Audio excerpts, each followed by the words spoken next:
हाँ चलना तो तुम लोग भी आगे जाओ, हम तुम्हारे पीछे आते। हाँ ठीक है ना मौसी।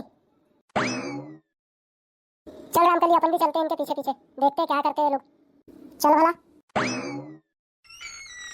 अरे पिंटू, अपन आए इधर से और दरवाजा बजा उधर का। इसका मतलब अंदर जो भी है वो बहुत सातिर है, क्योंकि हवेली में आने का तो मेन दरवाजा एक ही है, और ये लोग अंदर आते जैसे किसी को देखते तो अंदर के दरवाजे को बजाते हैं। अबे पिंटू, मेरी तो फटे जा रही है।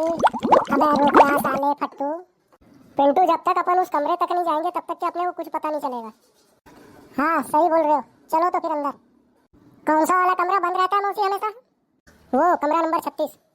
चल बना रे कलवे। चलना बढ़ना मौसी, मेरे को तो डर लग रहा है। वो अब वो चलना, अभी तो इतने सारे लोग हैं। अच्छा चल, सब शांत ही रहना है। 36 नंबर का दरवाजा तो ऑलरेडी खुला हुआ है मौसी, लगता है इसी दरवाजा को पटकते हैं वो लोग। देख तो रे कलवे अंदर जा करके। मैं काय के लिए, तू जाना। अबे साले, जैसा बोल रहा हूँ वैसा करना। जासूस बनना है कि नहीं बनना है? हाँ जाता हूँ। हाँ ये क्या हुआ बे कलवे? अबे पिंटू, अंदर तो 2 लोग छुपे हुए हैं बे। उनको लग रहा है अपन उनको नहीं देख रहे। अरे तो फिर सोच क्या रहे हो? चलो अंदर, आज उनकी हड्डी फसलियां एक कर देंगे। हाँ हाँ चलो चलो। अच्छा बेटा, तो तुम हो इस हवेली के भूत, है ना? इधर निकलो बाहर, तुम्हारी ऐसी की तैसी तुम्हारे हाथ पैर तोड़ देता हूँ साले हो आज। निकलो बाहर। मारना मत प्लीज, हम तुम्हारे हाथ जोड़ते पैर पड़ते। हम लोग गरीब मजबूर लोग हैं अंकल, मारना मत। अबे बाहर निकलो पहले। कौन हो तुम लोग और कहाँ से आए हो, और यहाँ भूत बन के क्यों डरा रहे हो सबको? मेरा नाम मोहन है भैया, और ये मेरी पत्नी सावित्री है। हम लोग पड़ोस के गांव के रहने वाले। हमारा घर बार, खेती बाड़ी, जमीन जायदाद सब बाढ़ में बह गया भैया। हम लोग बेघर हो गए, इधर उधर भटक रहे थे तो ये हवेली खाली दिखी, हम लोग ने यहाँ अपना घर बना लिया।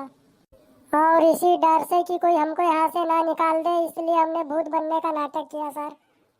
ये सब कहानी किसी और को बताना तुम्हारे को तो पहले लाते जूते पड़ेंगे और तुम्हारे को पुलिस के हवाले भी किया जाएगा। नहीं साहब, हम कोई चोर नहीं है, हमारे ऊपर ये जुल्म मत करो। चाहो तो हमको यहीं जान से मार दो, मगर पुलिस के चक्कर में मत डालो। कैसा करेंगे मौसी? इनकी सारी बातें सुनने के बाद मैंने ये फैसला लिया है कि इनको सजा तो मिलेगी, मगर क्या मौसी? क्योंकि ये गरीबी के मारे मजबूरी के सताए हुए हैं, इसलिए इनकी सजा ये है कि आज से ये यहीं रहेंगे, हवेली की देखरेख करेंगे, हवेली की साफ सफाई करेंगे और यहीं रहेंगे। यही इनकी सजा है। बहुत बहुत धन्यवाद माँ जी, भगवान आपको खुश रखे, सदा सलामत रखे। भगवान आपको खूब सारी धन दौलत दे माँ जी, और आपको लंबी उम्र दे। वाह मौसी वाह, आज तूने तो बहुत बड़ा महान काम करके दिखा दी।